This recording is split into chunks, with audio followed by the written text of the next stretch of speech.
On raconte dans les Écritures que le roi David, ayant établi son royaume, décida de transporter l'Arche d'Alliance à Jérusalem. Après avoir convoqué le peuple, il se leva et partit pour aller la prendre.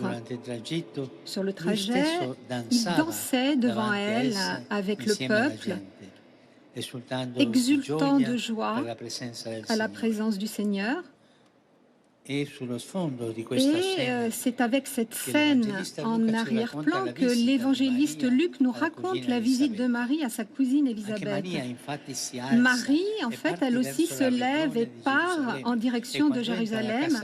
Et lorsqu'elle entre dans la maison d'Élisabeth, l'enfant que celle-ci porte en son sein tressaille de joie en reconnaissant l'arrivée du Messie et se met à danser comme le fit David devant l'arche.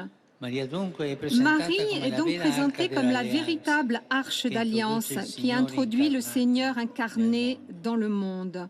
Elle est la jeune vierge qui va à la rencontre de la vieille femme stérile et en portant Jésus, elle devient le signe de la visite de Dieu, vainqueur de toute stérilité. Elle est la mère qui monte vers les montagnes de Juda pour nous dire que Dieu se met en route vers nous pour aller nous rechercher avec son amour et pour nous faire exulter de joie. C'est Dieu qui se met en route. Chez ces deux femmes, Marie et Élisabeth, la visite de Dieu se dévoile à l'humanité. L'une est jeune et l'autre âgée. L'une est vierge et l'autre stérile. Et pourtant, elles sont toutes deux enceintes alors que c'est impossible. Toutes deux. Telle est l'œuvre de Dieu dans notre vie. Il rend possible même ce qui semble impossible. Il engendre la vie même dans la stérilité. Frères et sœurs, demandons-nous avec la sincérité du cœur, croyons-nous que Dieu est à l'œuvre dans notre vie? Le croyons-nous? Croyons-nous que le Seigneur, de manière cachée et souvent imprévisible, agit dans l'histoire, accomplit des merveilles et est à l'œuvre également dans nos sociétés marquées par le sécularisme mondain et par une certaine indifférence religieuse? Il existe un moyen de discerner si nous avons cette confiance dans le Seigneur. Alors, de quoi s'agit-il? L'Évangile dit que lorsqu'Élisabeth entendit la salutation de Marie, l'enfant tressaillit en elle. Voilà le signe, tressaillir. Celui qui croit, qui prie, qui accueille le Seigneur, tressaille dans l'esprit, sans que quelque chose bouge à l'intérieur. Il danse de joie. Et je voudrais m'arrêter sur ce point, le tressaillement de la foi. L'expérience de la foi provoque avant tout un tressaillement devant la vie. Tressaillir, ça veut dire être touché à l'intérieur, avoir un frémissement intérieur, sentir que quelque chose bouge dans notre cœur. C'est le contraire d'un cœur plat, froid, installé dans une vie tranquille qui se blinde dans l'indifférence et devient imperméable, qui s'endurcit, insensible à toute chose et à tout le monde, y compris au tragique rejet de la vie humaine qui est aujourd'hui refusé à nombre de personnes qui émigrent, à nombre d'enfants qui ne sont pas encore nés et un nombre de personnes âgées abandonnées. Un cœur froid et plat traîne la vie de manière mécanique, sans passion, sans élan, sans désir. Et on peut en tomber malade dans notre société européenne. Le cynisme, le désenchantement, la résignation, l'incertitude, un sentiment général de tristesse. La tristesse, cette tristesse cachée dans les cœurs. Quelqu'un d'ailleurs les a appelés des passions tristes. C'est une vie sans tressaillement. Celui qui est né à la foi, en revanche, reconnaît la présence du Seigneur, comme l'enfant dans le sein d'Élisabeth. Il reconnaît son œuvre dans le fleurissement des jours et il reçoit un regard nouveau pour voir la réalité, même au milieu des difficultés, des problèmes et des souffrances. Il perçoit quotidiennement la visite de Dieu et se sent accompagné et soutenu par lui. Face au mystère de la vie personnelle et aux défis de la société, celui qui croit connaît un tressaillement, une passion, un rêve à cultiver, un intérêt qui pousse à s'engager à la première personne. Chacun d'entre nous peut se demander si est-ce que moi je ressens ces choses-là, est-ce que je les vis. Il sait que le Seigneur est présent en toutes choses, qu'il appelle, qu'il invite à témoigner de l'Évangile pour édifier avec douceur à travers les dons et les charismes reçus.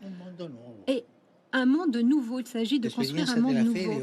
L'expérience de la foi, en plus d'un tressaillement devant la vie, provoque également un tressaillement devant son prochain. Dans le mystère de la visitation, en effet, nous voyons que la visite de Dieu n'a pas lieu à travers des événements célestes extraordinaires, mais dans la simplicité d'une rencontre. Dieu vient sur le seuil d'une maison de famille, dans la tendre étreinte entre deux femmes, dans le croisement de deux grossesses pleines d'émerveillement et d'espérance. Et dans cette rencontre, il y a la sollicitude de Marie, l'émerveillement d'Élisabeth et la joie du partage. Rappelons-le toujours, même dans l'Église, Dieu est relation et souvent il nous rend visite à travers des rencontres humaines. Quand nous savons nous ouvrir à l'autre, quand il y a un tressaillement pour la vie de ceux qui passent chaque jour à nos côtés et lorsque notre cœur ne reste pas impassible et insensible devant les blessures des plus fragiles et des plus démunis. Nos villes métropolitaines et tant de pays européens comme la France, où cohabitent des cultures et des religions différentes, sont en ce sens un grand défi contre les exaspérations de l'individualisme, contre les égoïsmes et les replis sur soi qui engendrent la solitude et la souffrance. Apprenons de Jésus à éprouver des frémissements pour ceux qui vivent à nos côtés. Apprenons de lui qui, devant les foules fatiguées, épuisées, ressent de la compassion et s'émeut, tressaille de miséricorde devant la chair blessée de ceux qu'il rencontre.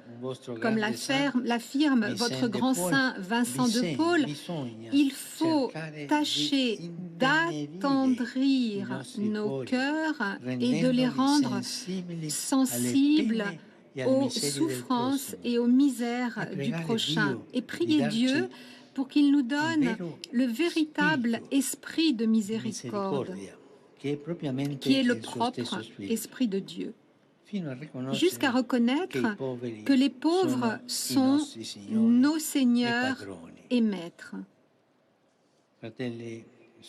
Frères et sœurs, je pense aux nombreux tressaillements qu'a connu la France, à son histoire riche de sainteté, de culture, d'artistes et de penseurs qui ont passionné tellement de générations.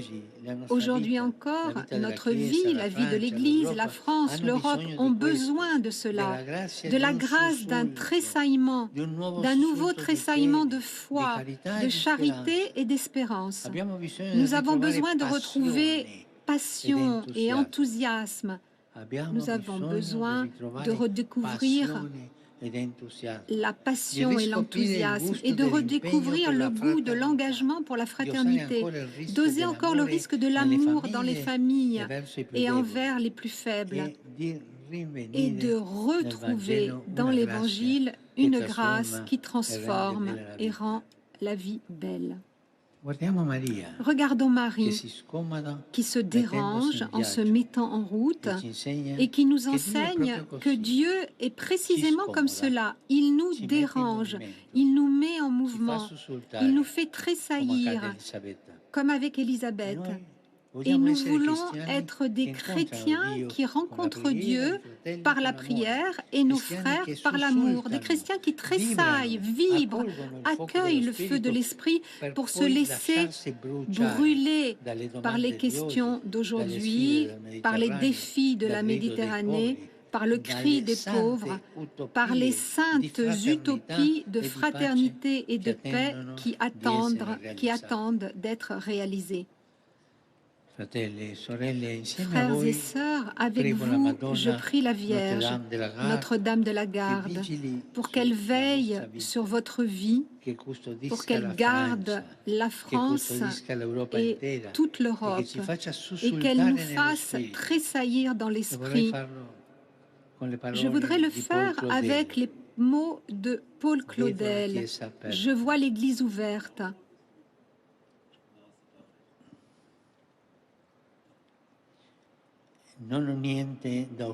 Je n'ai rien à offrir et rien à demander. Je viens seulement, Mère, pour vous regarder. Vous regarder, pleurer de bonheur, savoir cela, que je suis votre fils et que vous êtes là. Être avec vous, Marie, en ce lieu où vous êtes, parce que vous êtes là pour toujours, simplement parce que vous êtes Marie, simplement parce que vous existez. Mère de Jésus-Christ, soyez remerciée. Merci.